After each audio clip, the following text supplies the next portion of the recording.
Praise the Lord. நான் உங்கள் brother Stephen. நீங்க நல்லா இருப்பீங்க, நீங்க சுகமா இருப்பீங்க, நீங்க குடும்பத்தோட சம்பூர்ணமாக வாழ்வீர்களாக. ஆண்டவரும் அருமை போதகரும் இரட்சகருமான இயேசு கிறிஸ்துடைய இனிய நாமத்தினாலே, அவருடைய நாமத்தினாலே நான் உங்களை இன்று ஆசீர்வதிக்கிறேன். நீங்கள் தொடர்ந்து குடும்பம் குடும்பமாக பேர் பேராக ஆசீர்வாதமாக இருப்பீர்களாக. அல்லேலூயா. தேவனுக்கு பிரியமான சொந்த ஜனங்களே, இந்த நாளிலே நாம் யாத்ராகமம் 15ஆம் அதிகாரத்தை குறித்து நாம் தியானிக்க போகிறோம். அதுக்கு ஒரு தலைப்பு வைக்கிறோம் பாருங்களேன். அதாவது கசந்து போயிருக்கிற சூழ்நிலையில ஆண்டவரை எப்படி சார்ந்து கொள்வது, அல்லது ஒடுக்கப்பட்டு நொறுக்கப்பட்டு உதாசீனப்படுத்தப்பட்டு அப்படிப்பட்ட இருக்கிற சூழ்நிலையில கர்த்தரை எப்படி துதிக்கிறது, ஆராதிப்பது, எப்படி சார்ந்து கொண்டு அவரோட கூட வாழ்வது என்பதை குறித்து நாம் இந்த நாளிலே தியானிக்க போகிறோம். எடுத்தவர்கள் வாசிக்கலாம். யாத்ராகமம் 15ஆம் அதிகாரம் 22 நான் வாசிக்கிறேன் பாருங்களேன். பின்பு மோசே இஸ்ரவேல் ஜனங்களை சிவந்த சமுத்திரத்திலிருந்து பிரயாணப்படுத்தினான். அவர்கள் சூர் வனாந்தரத்துக்கு புறப்பட்டு போய் 3 நாள் வனாந்தரத்திலே தண்ணீர் கிடையாமல் நடந்தார்கள். அவர்கள் மாராவிலே வந்த பொழுது மாராவின் தண்ணீர் கசப்பாய் இருந்ததால் அதை குடிக்க அவர்களுக்கு கூடாது இருந்தது. அதனால் அவ்விடத்துக்கு மாரா என்று பெயரிடப்பட்டது. அப்பொழுது ஜனங்கள் மோசேக்கு விரோதமாக முறுமுறுத்து என்னத்தை குடிப்போம் என்றார்கள். மோசே கர்த்தரை நோக்கி கூப்பிட்டான். அப்பொழுது கர்த்தர் மோசேக்கு ஒரு மரத்தை காண்பித்தார். அதை அவன் தண்ணீரில் போட்ட உடனே அது மதுரமான தண்ணீர் ஆயிற்று. அவர் அங்கே அவர்களுக்கு ஒரு நியமத்தையும் ஒரு நியாயத்தையும் கட்டளையிட்டு அங்கே அவர்களை சோதித்தார். சொல்லாம தேவனுக்கு பிரியமான சொந்த ஜனங்களே, இது இஸ்ரவேலுடைய வாழ்க்கையில இஸ்ரவேல் மக்கள் வனாந்தரத்திலிருந்து நடத்தி வந்தார் பாருங்களேன். வனாந்தரத்திலிருந்து நடத்தி கொண்டு வந்தார். அதாவது அற்புதங்களை செய்து நடத்தி, சாதாரணமா இல்லை. ஆதியாகமம் 15ஆம் அதிகாரத்தில் நம்ம வாசிக்கிறோம் இல்லையா, அங்கே ஆபிரகாமுக்கு கட்டளை எடுக்கிறார். உன் ஜனங்கள் 400 வருஷம் எகிப்திலே அடிமையா இருப்பார்கள். 400 வருஷம் முடிந்த பிறகு உங்களுடைய ஜனங்கள் பெருத்த பொருட்களோட ஐஸ்வர்யத்தோட அந்த எகிப்திலிருந்து விடுதலையாக வாக்குத்தத்தம் கொடுத்தார். அதுக்கு பயன்படக்கூடிய அந்த நபர் மோசே. மோசையை வைத்துதான் அவரு அந்த காரியத்தை நிறைவேற்றுகிறார். ஆபிரகாமுக்கு வாக்கு கொடுக்கிறார். பிதாக்களாக முதல் பிதா ஆபிரகாமுக்கு வாக்கு கொடுக்கிறார். இங்கே மோசையை வைத்து நிறைவேற்றுகிறார். 400 வருஷம் கரெக்டா முடிந்த பிறகு மோசையை கர்த்தர் சந்தித்து என் மக்கள் ரொம்பவே உபத்திரப்படுறாங்க, அதனால அவர்களை விடுதலையாக்கி பாலும் தேனும் ஓடுகிற கானான் தேசத்துல கொண்டு போய் சேர்க்க போகிறேன், அதனால உன்னை பயன்படுத்த போறோம் என்று சொல்லி மோசையை அனுப்பி எகிப்து தேசத்துல இஸ்ரவேல் மக்கள் மத்தியிலும் பார்வோனுக்கு மத்தியிலும் எகிப்து மத்தியிலும் 10 அற்புதங்களை செய்கிறார். நன்றா கவனிக்கணும் பாருங்களேன். எபிரேய மக்களுக்கு அது 10 அற்புதம், ஆனா எகிப்து மக்களுக்கு அது 10 வாதை. செல்லலாமா? அங்கிருந்து எல்லாவித அற்புதங்களும் செய்து நடத்தி கொண்டு வருகிறார். நடத்தி கொண்டு வந்து பார்த்தா எல்லாவற்றுக்கும் பெரிய ஒரு அற்புதமாக செங்கடலை பிளக்கிறார். செங்கடலை பிளந்து இஸ்ரவேல் மக்களை வெட்டாந்தாரில் நடந்து கொண்டு போனார். 12 கோத்திரங்களில் நடத்தி கொண்டு போனார்.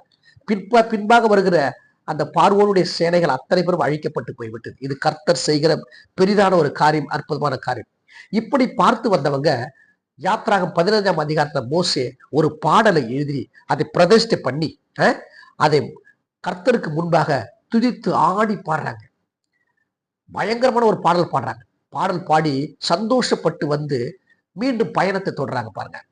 பயணத்தை தொடரும் பொழுது கரெக்டா அங்க சிவந்த சமுத்திலிருந்து கடந்து வந்த பொழுது 3 நாள் தண்ணீர் கிடையாம சீன் வனாந்தரத்திலிருந்து புறப்பட்டு போய் 3 நாள் வனாந்தரத்தில் தண்ணீர் கிடையாம தவிக்கிறாங்க.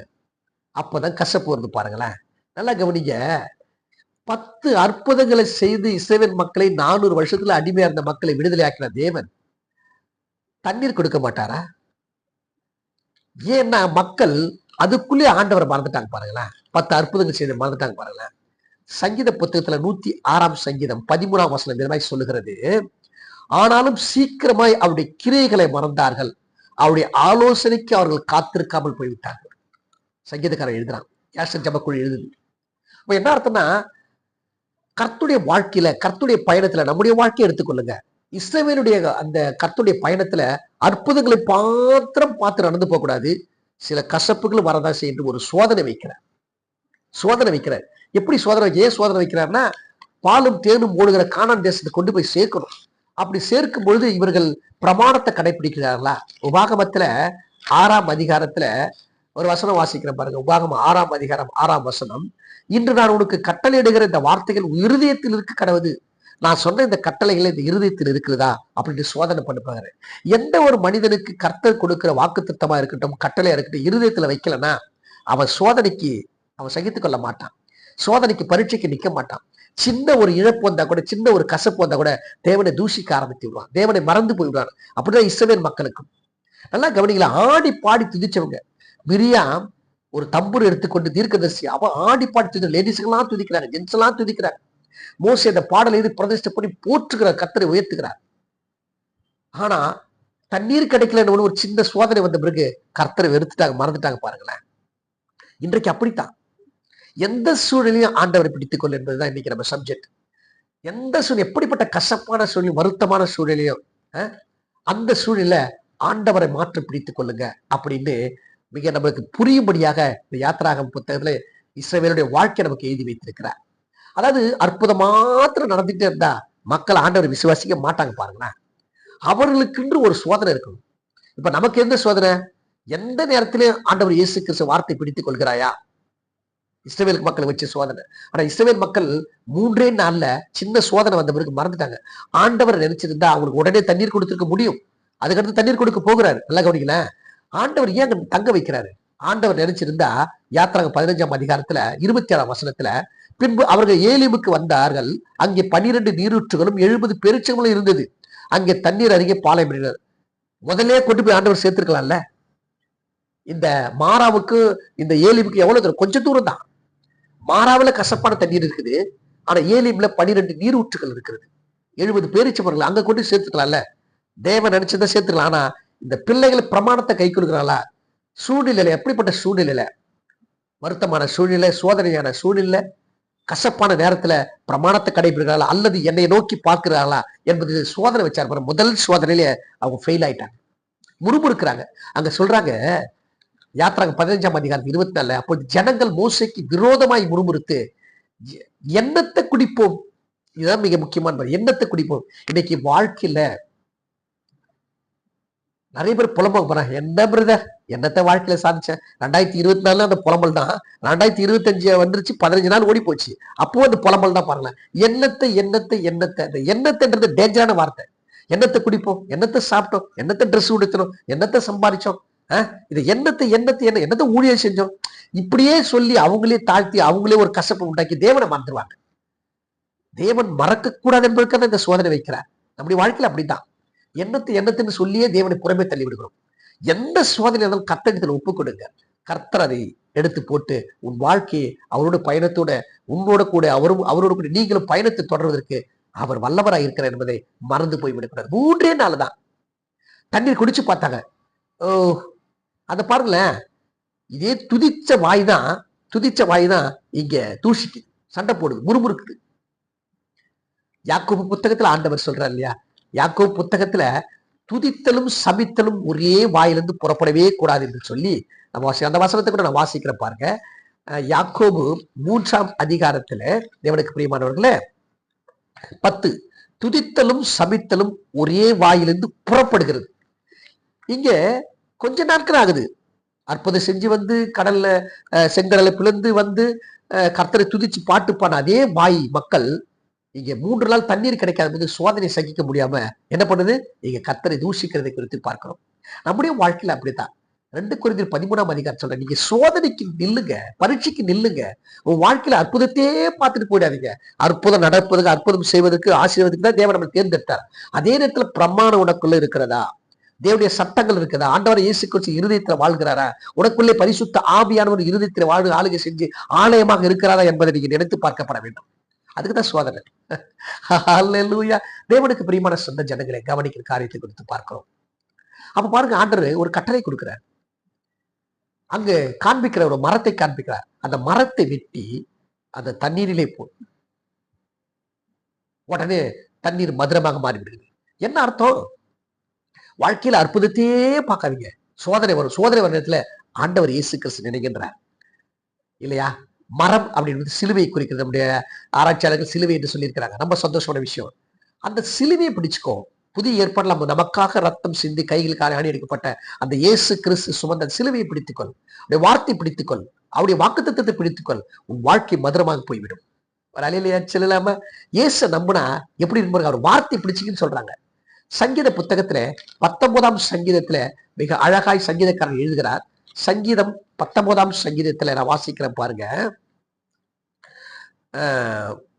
10 வாசிக்கிறேன். அவைகள் பொன்னிலும் மிகுந்த பசு பொன்னிலும் விரும்பத்தக்கதும் தேனிலும் தேன் கூட்டிலும் ஒழுங்கும் தெனித்தேனிலும் மதுவமா இருக்கிறது. எந்த வார்த்தை?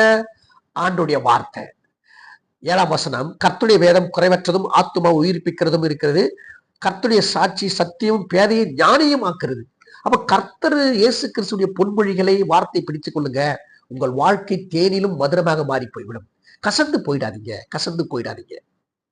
கசப்பொருதா ஆண்டவரை நீர் என்னை படைத்து நீர் என்னை விடுதலை ஆக்கிது, நீங்க பாத்துங்க என்னோட வாழ்க்கையை என்று சொல்லிதான் நம்ம கொடுக்கணுமே தவிர கசந்து போய் ஊரை கூட்டி உங்கள்கிட்ட இருக்கிறதும் போச்சுடான்ற மாதிரிலாம் இருக்கக்கூடாது. உனக்குள்ளே பரிசுத்த ஆவி இருக்கிறார். உனக்குள்ளே இயேசு கிறிஸ்து வாழ்கிறார். உன்னுடைய காரியத்துக்கு அனைத்து உன் பிதாவினை பரிந்து பேசி உன் கசப்பான வாழ்க்கையை மதுரமாய் மாற்றுறதுக்காக தான் இயேசு கிறிஸ்து பூலோகத்துல கல்வாரி சிலுவை ஏற்றுக்கொண்டார் என்பதை நாம் மறந்து போய்விடக் கூடாது.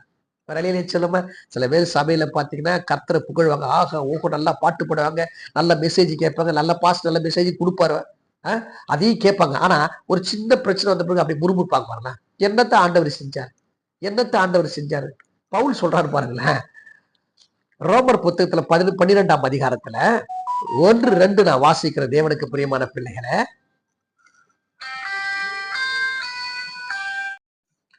ரோமர் 12ஆம் அதிகாரத்துல 1-2 வாசிக்கிற 1-2 வாசிக்கிற பாருங்களேன்.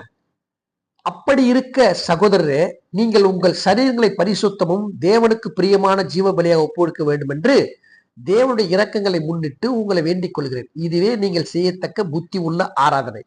எல்லா சபையிலையும் இந்த வசனத்தை சொல்லித்தான் ஆராதிப்பாங்க. நீங்க புத்தி உள்ள ஆராதனை செய்யுங்க, நீங்க புத்தி உள்ள ஆராதனை செய்யுங்க. ஆராதனை முடிச்சுட்டு வெளியே வந்த பிறகு ஒரு 2 நாள் பிரச்சனை வந்த பிறகு முறுமுறுப்போம், கசப்பாயிடும். ஏன் கசப்பா வரும்? நம்ம சபையில இருக்கும் பொழுது தேவ பிள்ளைகள், சபையை விட்டு வெளியே வந்த பிறகு உலக பிள்ளைகள் ஆகிறோம்.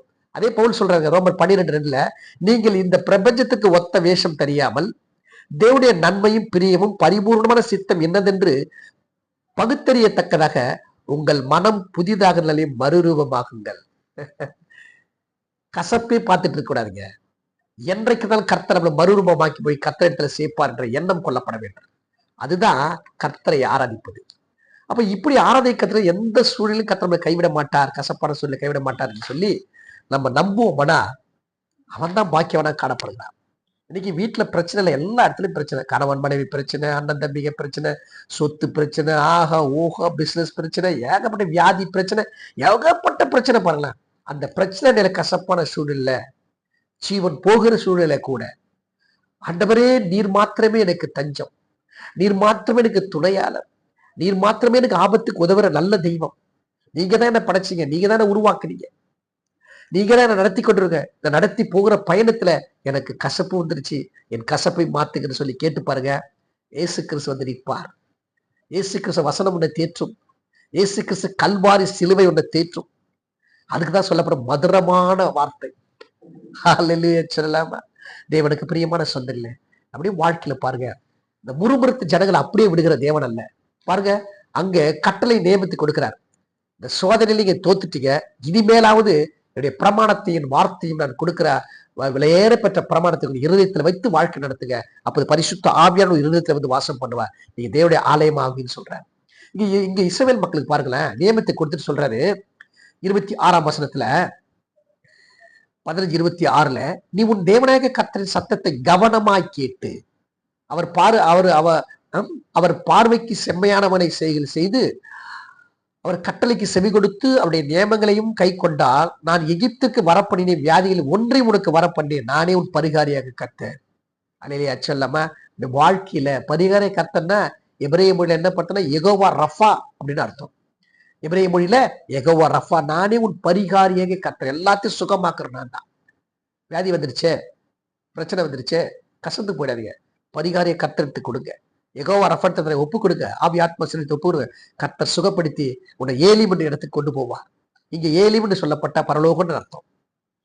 நல்லா வாழ்கிற இடத்துல செழுமையான இடம் அர்த்தம். இஸ்ரவேல் மக்கள் முறுமுறுத்ததை கர்த்தர் முறுமுறுப்பு எடுத்து போட்டு அந்த தண்ணீரை மதுரமய மாத்திரம் மாறல, நேரம் எங்க கொண்டு போறாரு? 27 வசனத்தை வாசிக்கிறேன், 15-27. பின்பு அவர்கள் ஏலிமுக்கு வந்தார்கள். அங்கே 12 நீரூற்றுகளும் 70 பேரிச்சம்பழம் இருந்தது. அங்கே தண்ணீர் அருகே பாளையம் எறிந்தார்கள். கர்த்தர் சயின்டிபிக்காவும் செய்வாரு, அதே போல ஆவிக்குறி விஷயத்துல நடத்துவார். ஆவிக்குறி விஷயத்துல பலப்பொண்டு ஏலிமி கொண்டு வராரு. அதே நேரத்துல இந்த மாறாத தண்ணீர் பக்கத்துல வியாதி வந்ததுனால வனாந்தரத்துல சீன்வரம் நடந்து பிள்ளைகளுக்கு வியாதி வந்துடக்கூடாது என்பதுக்காக நல்ல இடத்துல கொண்டு போய் வைக்கிறார். உங்களுக்கு வியாதியை வராதுன்னு சொன்ன ஒன்று. இரண்டாவது, அந்த இடத்துல ஏலிமுக்கு என்ன ஏலிம்னா, ஏலிமிக்கு வந்தார்கள். 12 நீரூற்றுகளும் இருந்தது. 12 நீரூற்றுகள்னா ஒரே நீரூற்றுல ஒரு கோத்திரத்துக்கு ஒரு நீரூற்று. முதல்ல தண்ணீர் கசப்பானதுன்னு வாடாண்டாங்க.